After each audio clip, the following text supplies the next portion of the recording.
Let's go ahead and draw a spooky ghost that's afraid of the dark on a piece of drawing paper.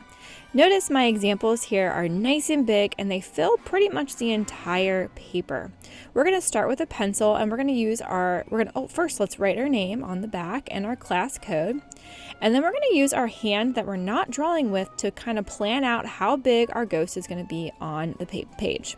So place the hand that you're not going to draw with in the center of your paper, and then we're going to draw a rainbow line around the outside. You can spread out your fingers if you need to and practice with your finger. Now you're going to press down and make that rainbow line all the way to the other side. So now we have an arch. Next, we're going to bring the bottoms down towards the bottom a little bit, and they might curve in a little bit like these two.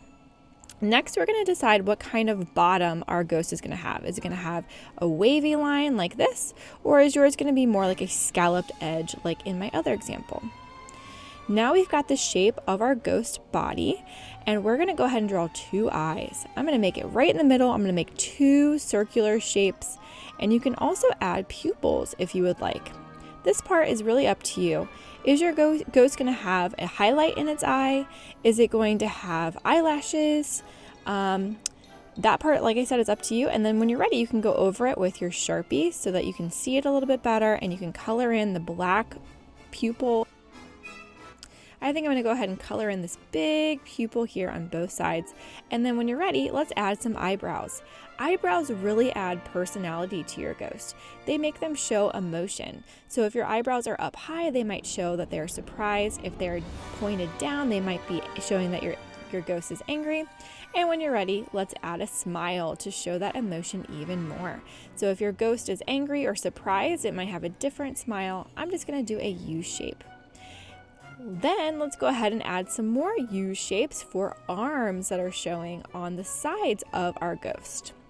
And last but not least, we can go around the outside with our Sharpie to make this look a little bit neater and also easier for us to cut out later. Again, your ghost can look totally different than mine. That is fine, but here is my ghost for today.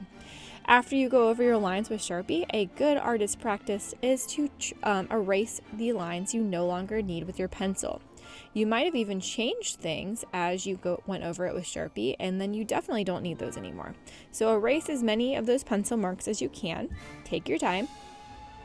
And then once we clean off all that eraser dust, we can go ahead and add some chalk to make this come to life even more. So I'm going to start with some pink for some cheeks. My ghost is maybe blushing because he or she is afraid of the dark or is just excited to see you. So I'm going to put a little circular shape here for where the blush is going to be. And then I'm going to use my finger to blend it out. How cool is that? You can use your finger to blend when you're using chalk. If it's messy, just clean it off with a tissue. Next, we can go ahead and kind of add some spooky color around the outside. I think I'm going to use a gray piece of chalk for this one. You could also use black, a little bit of black, and blend it in around the outside to make kind of the same effect, or I even used light blue in my other examples. But I'm going to go with gray. Take your gray colored chalk and go around the outside of your ghost and around the outside of your ghost arms. Next, just like before, you can take your finger and blend that gray out. And what this is doing is it's making your ghost look 3D. It looks like it's popping out of the page. This is so cool. This is called form. Form is when your artwork looks like it's 3D and it has a three-dimensional shape to it. So instead of it just being flat, it looks like it's sticking out from the page and it has form. Here's my ghost. What do you think? Next time, we are going to cut this out and make an awesome background.